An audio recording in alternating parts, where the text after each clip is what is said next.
Hey investors, how y'all doing? This is MEI Houston here, back again with another finance video. Today we're going to be talking about some very good news out of the very good food company and their application towards joining the Nasdaq. If you don't know what Nasdaq is, it's very simple. It's a very big American stock exchange place where all the big publicly traded companies are, okay? And this news today was actually very surprising because I did not expect this to happen so soon. And let's take a look at some of the highlights from what the CEO has said about today's news. So, the very good food company submitted an application to go join the Nasdaq, and the Nasdaq listing is going to help increase very good companies, brand promotion in a way, and help out gain long-term shareholder value, as well as helping with the global expansion into America and Europe.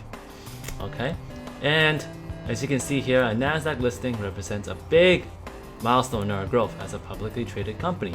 Definitely, for all companies that are able to list on to that, it's a big achievement. Okay, and Mitchell Scott also says, we believe the listing in US will unlock various opportunities to enhance our corporate visibility and bring very good food company to a larger investor base while increasing the value in our shareholders.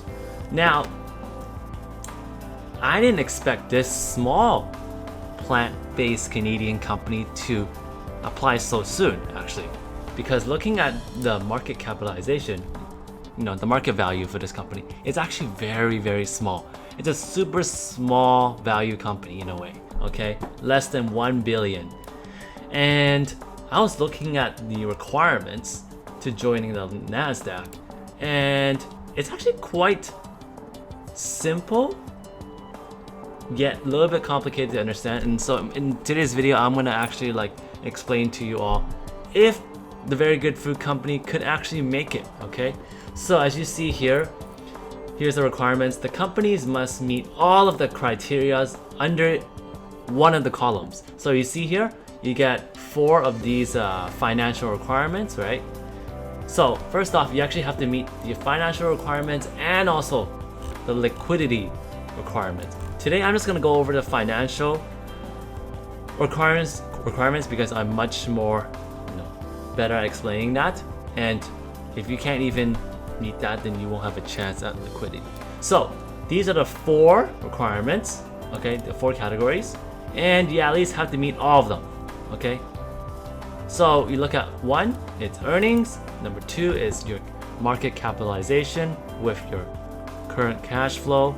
You also have number 3 standard, which is capitalization with your revenue, and number 4 is your assets with your equity. Now let's look at it one by one, okay? So let's take a look at earnings. On the earnings side, they need to have a aggregate, or which means it's kind of like a combined total in prior 3 years of earnings, which is $11 million. And each of those 3 years, 3 of your business years, it has to be obviously greater than 0. And your two most recent years, your business years, would have to be greater than 2.2 million, okay? In earnings, this is not revenue, okay? Earnings is how much money you earn after you take out all the money and all the costs from revenue, okay? It's how much profit you actually make, okay? So now looking at that, you also have a bid price. So the bid price is basically how much the company is traded at. So it's $4. So right now, I'm not sure what they're referring to in a way. Are they referring to the day of the application in a way, or what is it exactly? Because you look at it here, $2.63. Obviously today it doesn't match that required. It doesn't meet that criteria, right? So very interesting. And then when I look at this, right, I look at the financial reports. I've done something for you guys.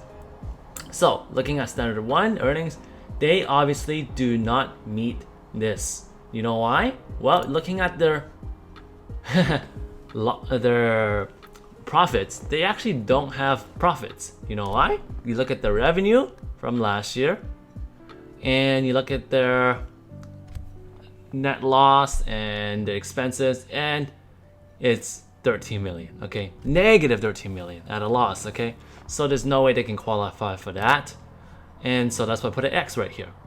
The bid price, you know, for all these different types of categories, we'll see about that. I'm not quite too sure what they mean by bid price and at what time, because it could be when the company was very high bid price last year or something. And remember, last year this company actually was trading at an all-time high around, I think, $8 or $9 around November time, and then it dropped all the way down to around $2.60. So they actually have a new symbol as well. And so before, the one that they had, it had a very, very high valuation, and I couldn't find history on that.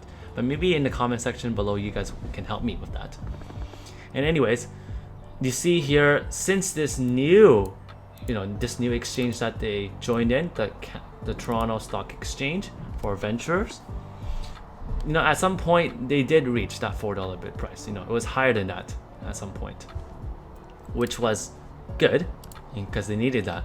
And so if I put in red X, that means they don't qualify. Yellow means depends on the scenario, and then green means they qualify. Okay, so standard one earnings, they don't meet that. Okay, let's take a look at number 2, and that's combined total prior 3 business years of $27.5 million in cash flow. Okay, now they don't meet that either. So how did I get that? How did I figure that out? You look at it here. You look at it right here. Here's all your cash flow management right here. All this, it's kind of not positive cash flow in a way. Operating activities, investing activities, that's using up cash flow. Financing activities, it seems like you gained that through listing into the markets. So I think that's one thing that helped them out. Okay, and so it feels like here they do have some positive cash flow, about 24 million right here. All right, correct me if I'm wrong. Okay, I'm not an expert, but let me know if I'm saying the truth about this. So 24 million, and then this is about 400,000. And so you look at it here, they don't meet it. They unfortunately don't meet it, and that sucks. Okay, maybe this upcoming year they would, but they don't meet it for now. And then you look at their market capitalization, which is their value. Okay, and you combine that with cash flow, I believe, which you need to have an average of 550 million for the last 12 months. Now, looking at it today, the market capitalization of very good food company is about 270 million. Okay, 270 million, and you need to have at least 540 in average, right? So let's say it's a double, right, of this current market cap, and that means you get a stock price around $5.26. So last year, around October until this year April, it was actually pretty high, at least $5 of bid price, okay, for this company. And so they did meet that criteria, but like I said, these are all very situational. Like, what do they mean by like over the prior 12 months? Is it calculating it now? I guess like this year in a way, like in October, because now if you calculate it year to date, it's actually majority of this year, it's below $5. So that's just not good for them in a way to list. Okay, I don't think that will help your situation, especially the last 6 months. It's been down. Okay, so I put X over that because I don't think they qualify for that. So I put a circle. I put a yellow circle for that because I think they have a chance of qualifying for that. Okay. And then revenue, it says right here, previous fiscal year, you have a greater than 110 million combined with cash flow. Let's look at it, okay? So let's say you get 24 million out of here. Your revenue last year is only like 4.6. So obviously that's less than 110 million. That's not gonna work, okay? And then moving on to standard 3, which is your market capitalization combined with your revenue. This is obviously so much easier to understand. You have a market cap and revenue combined of about 850 million or more. And obviously that's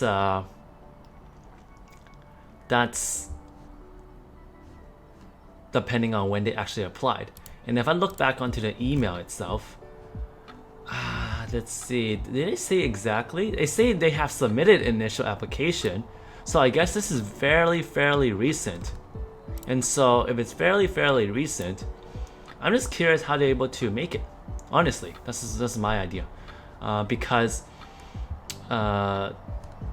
almost the entire year, their market capitalization is actually less than 850 million, right? And so the revenue obviously helps out a little bit, but not too much.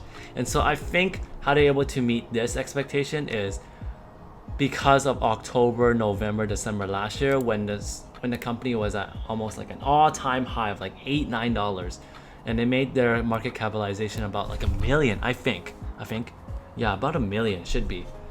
So yeah, that's what's helping them drive this success in their application. And then you look at next thing, which is their total assets and stockholders equity. Now let's take a look at it. Total assets 35 million, doesn't qualify. Share capital, which is your stockholders assets, 39 million, doesn't qualify as well.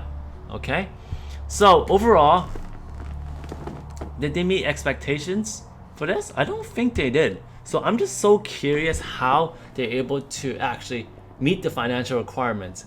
Oh right, and as well as the liquidity requirements. And as an investor in this, obviously I want to see them successfully list and join the Nasdaq. But from what I looked at today, it doesn't seem like they could. But you know, there might be some things I don't understand. So that's what I think. And so looking at the news today, it seemed huge because look, 11% move. Okay, that's huge increase. And you look at the overall conversations about this, everyone's kind of excited about this Nasdaq listing. And someone right here called Rangers, look, the regular price of shares of this company at the time of listing must be at least $4. And right now, it's not at $4. Actually, it hasn't been at $4 for a long time. Okay, for how long? About since May and April. Okay, almost 6 months, you can say. And he also says a company may qualify under a closing price alternative about $3 or $2 if the company meets some other requirements. November 26, 2020, I think he's referring to the time when last year was an all-time high and when sales was pretty impressive. I don't think they'll be doing this if sales and production wasn't going to plan. So very interesting. Also, this isn't happening tomorrow. It'll take some time, so we'll be in even better shoes when it happens. Good luck to all the long-term investors. So yeah, overall, I think they're surprising us, and I just want to see how this process goes and keep you guys updated in a way. And let me know if you are an investor in this company and what made you invest in this company. All right, I started investing in this company last year around September. I bought in about 2 times around $1.75, and so I'm holding very strong. Maybe I should have sold when it reached that all-time high and then bought back in, but I didn't do that.